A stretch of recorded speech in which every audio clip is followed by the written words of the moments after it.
Demo, we got demo today. Natural colors or synthetic colors.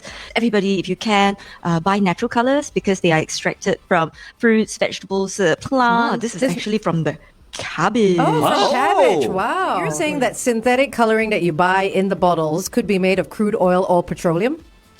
Yes, and it's changing. Oh my goodness. Oh, wow. Oh, You wow, can so see it. pretty. Look at that. Oh. Carbonate soda. And It's there's blue. Oh my goodness. These two are blues, and the slightly purple is colored with these cabbage juice. If you look on SFA's website, there would be a downloadable PDF document with all permissible additives and colors. Until my kids came home with some Skittles. And 3 of those colors that are banned in other countries are in there. Oh. You buy those white color eggs and you boil them. You could also just soak them in these colors and create like crafts with your children over Easter.